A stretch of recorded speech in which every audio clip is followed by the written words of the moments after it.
In the dead of night, Illinois House passes the largest state budget, clearing its final hurdle, and now it goes to Governor J.B. Pritzker, where he's expected to sign it, and he's holding a news conference later on this morning to champion what he says is a sixth balanced budget.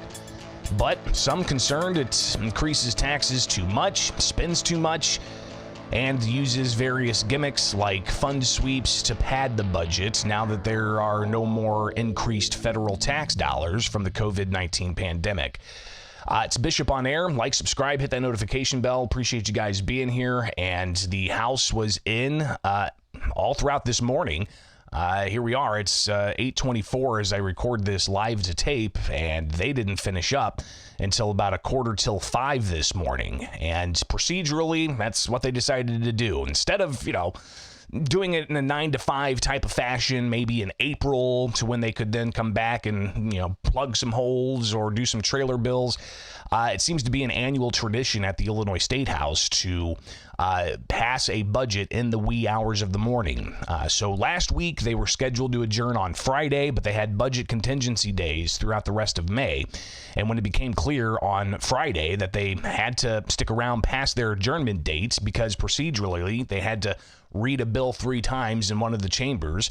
The Senate had the budget implementation bill and the revenue bill, and then they ultimately stayed late on Sunday to pass that measure. And then it was read into the record for the first time in the House on Sunday with just a perfunctory session, and that's where nobody's in the chamber, but they just have a clerk go up there and read the bill out loud. Nobody's in the chamber. So they then had Monday off. The House came back on Tuesday, yesterday, and they, went through the paces and passed a bunch of legislation, held committee hearings, and then they waited until after 12 o'clock this morning to then start bringing up the budget and voting on it, getting that 3 readings in.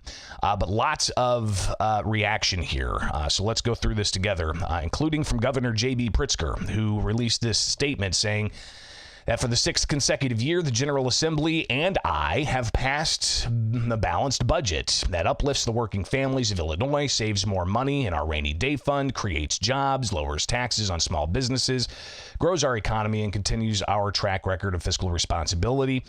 From expectant mothers and their newborn babies to people with disabilities, to veterans, to seniors who need our care, we're keeping our promise to all Illinoisans and the most vulnerable among us. My deepest thanks to Speaker Welch, President Harmon, the budget teams, and every legislator and stakeholder who came together to craft and pass this legislation. I look forward to signing it and continuing to work on building an even stronger Illinois.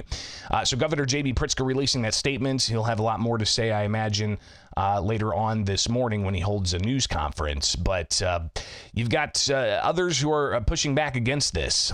For instance, the Illinois Freedom Caucus. They released a statement essentially saying that the budget raises taxes and allocates even more for, quote, illegal immigrants. I'll read this statement from the Illinois Freedom Caucus. The $53.1 billion budget proposal includes approximately $750 million in tax increases.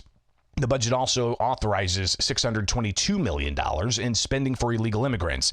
Now, I see different numbers all over the place when it comes to the non-citizen migrant spending. So the 622, I think, is just specifically on the healthcare aspect. Most of that coming from general revenue funds and then the rest coming from other funds. But I've seen numbers elsewhere that includes welcoming centers and the $182 million in direct aid, and I've estimated it's over $900 million that's going to be going to non-citizens. But again, to help pay for that, $750 million in tax increases. So the Freedom Caucus says the budget process in Illinois is a joke. The negotiations on how to spend $53 billion of taxpayer money was done in secret behind closed doors. We all know we're required by law to pass a budget, and we have had 5 months to work on a budget, and yet we had only essentially a weekend to view the budget before being asked to vote on it. The heavy-handed approach the majority party employs in the budget process is an effort to is an affront to the hardworking Illinoisans of the state. When the supermajority could not get 60 votes to pass their tax increase, they voted to suspend the rules to keep running the vote until it passed. We are living in a state of tyranny, the Freedom Caucus said. While families across the state are having to make tough economic choices because of inflation and our state's high taxes, the Democrats are helping themselves to yet another pay raise with this budget and ramming through tax increases after tax increase. The spending priorities in this budget, the Freedom Caucus said, do not reflect the priorities of the vast majority of Illinois citizens. The vast majority of voters in the state do not want to have their taxes go up just to pay for the services for illegal immigrants. More money we spend on illegal immigrants, the more illegal immigrants we will attract, and the more money we will have to spend just to keep up. Where does it end? The Freedom Caucus asks. How much of our money will we spend for people who are not even legally allowed to be here in the first place? What we're doing is not sustainable, and it is wrong. It's time to put the people of Illinois first. So that's a statement from the Illinois Freedom Caucus. But you had House Republicans decry the process, including State Representative Schmidt, who spoke out against the legislative pay raises. Here's a bit of that debate last night. Raises in this, and if so, what percentage? Not in this bill. Not in this bill? There was in the budget, so I'm going to talk about that. That's a disgrace, and it's a slap in the face to everyone back home. So pay raises here we for are. legislators. We all have clean clothes on. I'd even call them fancy clothes. We had food today. We have homes. We have cars. We don't need pay raises. The people back home need that money. This is a disgrace. And I'm telling everyone in this chamber, including that side of the aisle, donate that pay raise back in the form of a charity, back home, people that need it. No grants, no paperwork. You just give the money back right out of your account. That's action. Okay? And vote no on this bill. So you've got one Republican decrying the pay raises that the budget automatically gives to legislators on an annual basis. But State Representative Patrick Windhorst, Republican floor leader, he talked about the tax increases. Madam Speaker, I don't believe you took the record on the prior vote when we had the verification. I believe that was inappropriate. I think it's clear to everybody what's going on here. It takes the super majority. How many times to get this, well, right in your mind? You pass these rules. These are your rules.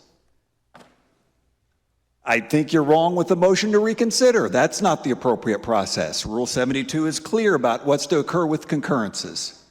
It says you get 2 votes on a concurrence. Both of those failed. I think it should be clear to everyone in this state what this supermajority is willing to do to ram a tax increase down the throats of the citizens of Illinois. At 4:30 in the morning, 3 votes. 3 votes.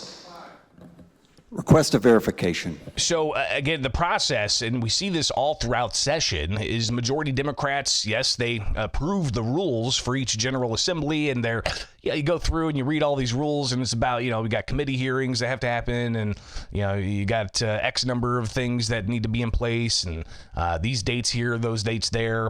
But Democrats regularly, with the supermajority, approve to waive the rules for, posting requirements, for instance, and simply saying, we're just going to waive these rules so that we can call a committee last minute so nobody really knows what's going on.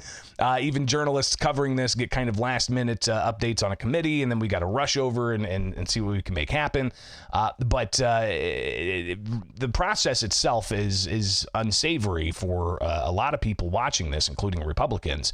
But the flawed measures Republicans are saying, it does nothing to help, including the issue of tax increases, and nothing to do with helping shore up high property taxes. And that's something that State Representative Tom Weber was decrying, that there's really been no property tax relief. HB 4582, Bond Authorization Act of 2024, So here we go, authorizing the state to borrow more money once again. Increasing the general obligation bond limit by $2.3 billion, increasing the Build Illinois bond limit by $1.34 billion, increasing the housing development bond limit by $4.3 billion. But you know what we still haven't done? Provided real substantial property tax relief for Illinois taxpayers. We still, even after the 2019 Property Tax Relief Task Force, have done nothing, not one thing, to ease the burden on Illinois taxpayers. A few days ago, this chamber voted to extend a tax increment financing district from 23 years to 35 years, removing taxpayers from the process and committing them to higher property tax for an additional 12 years. Now today, here we are once again voting to amend the property tax code in this bonding authorization bill. This bill gives a school board the ability to bypass referendum process and the taxpayers by simply passing a resolution. You heard that right, folks. A resolution to levy taxes, not by referendum. The property tax extension limitation law be damned. Politicians here in Springfield know better. Once again, the taxpayers of Illinois will be on the hook. Illinoisans have nothing left to give, folks. Vote no. So you've got even more comments that Republicans made in the wee hours of the morning as the Democratic supermajority advanced the budget and approved it, despite the pushback from Republicans in the superminority. And still, you've got this spending bill that's going to be on the governor's desk, and he is going to pass it. So State Representative Bunting, he reacted to the fiscal year 2025 budget. Good morning.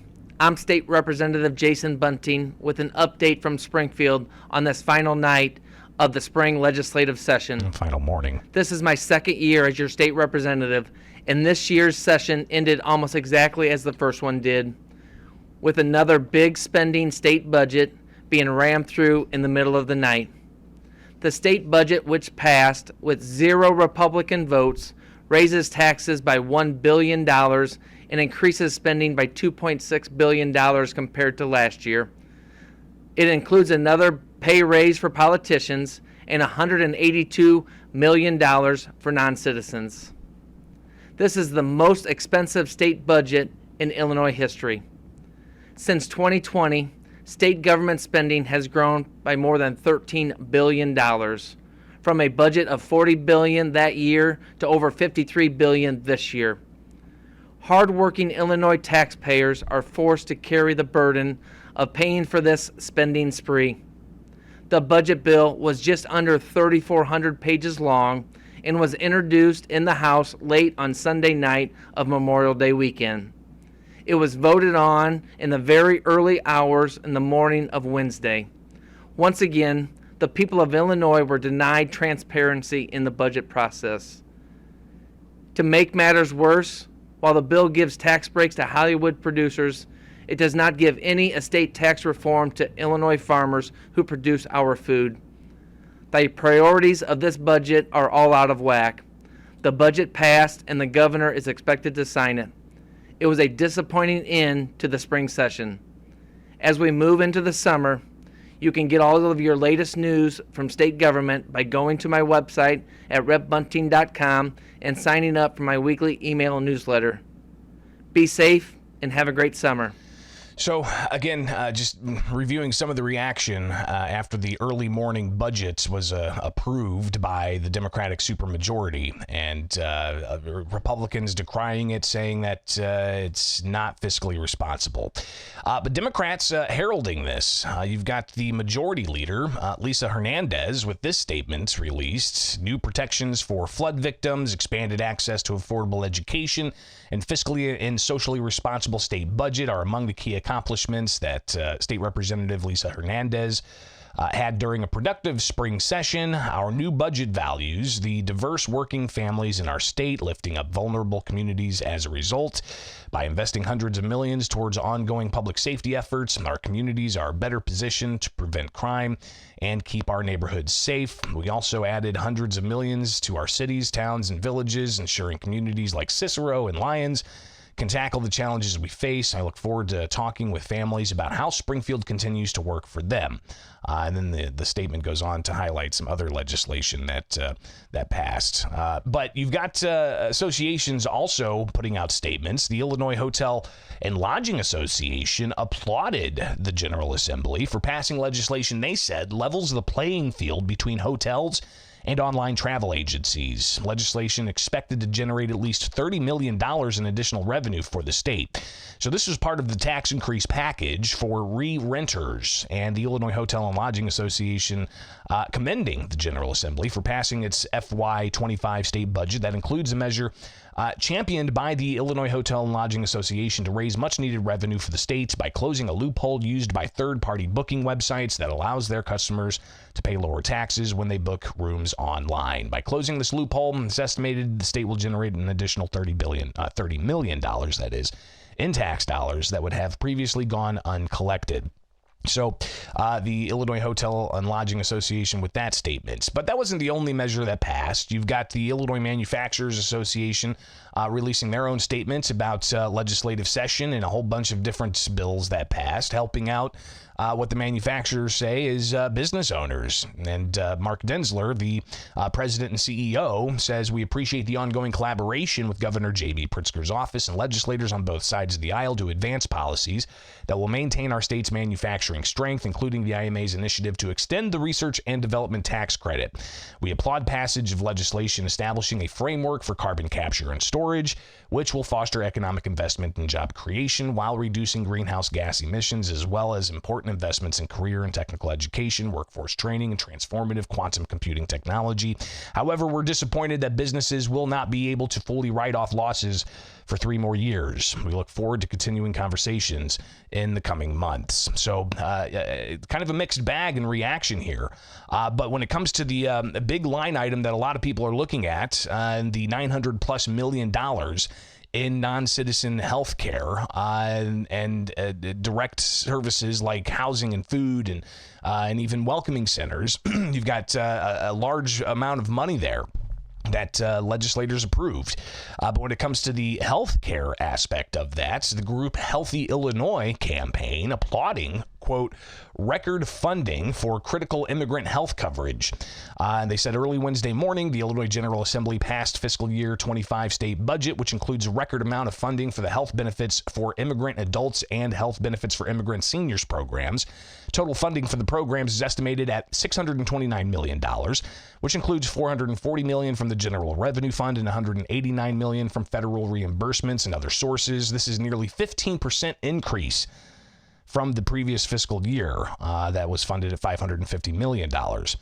So they applaud it. They say that the funding is going to ensure nearly 70,000 people enrolled in these non-citizen migrant healthcare subsidies will not be forced off of their much-needed coverage, a significant victory for undocumented Illinoisans who rely on this life-saving health care, as well as for the health care of immigrant advocates who have fought for these critical programs for years.